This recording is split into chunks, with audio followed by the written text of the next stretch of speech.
pendant que tu attends la délivrance chez soi, pendant que tu dors encore, les autres se sont déjà réveillés. Les autres, on cherche la délivrance. J'aimerais, par cette vidéo, parler à ton esprit.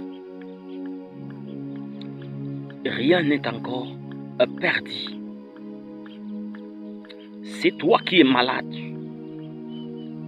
Tu dois chercher le médecin, à savoir Jésus-Christ. La foi ne rend pas les choses faciles, mais elle le rend possible. Ce n'est pas parce que tu as Jésus-Christ que tout sera facile. Faux et archi-faux. Mais tout sera possible. Et pendant qu'il y a des esquisses, tu te pléniches pour ta destinée et pour ta vie future. Les autres,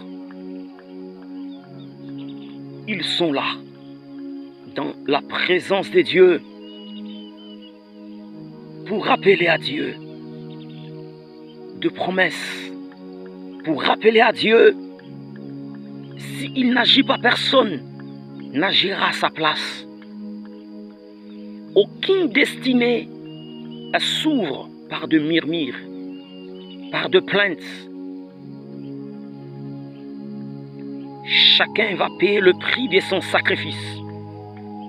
Chacun paiera le prix de son sacrifice. Loin est la promesse, mais près est Jésus-Christ. Tes sacrifices parlent. Tes sacrifices parlent. J'aimerais simplement te dire de la part du Seigneur, c'est à toi que j'interpelle. Si tu avais des vies à cause de tes plaintes, à cause de ce que tu ressens, j'allais te dire, mets fin à une et reste avec l'autre. Mais parce que tu n'as qu'une seule vie, tu dois la garder précieusement. Viens devant la présence de Dieu.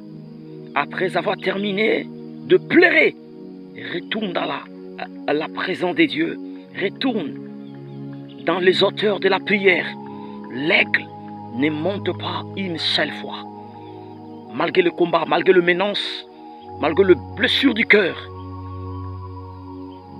sois revêtu de cette robe de la prière. C'est là où ta destinée va se dessiner. C'est fait.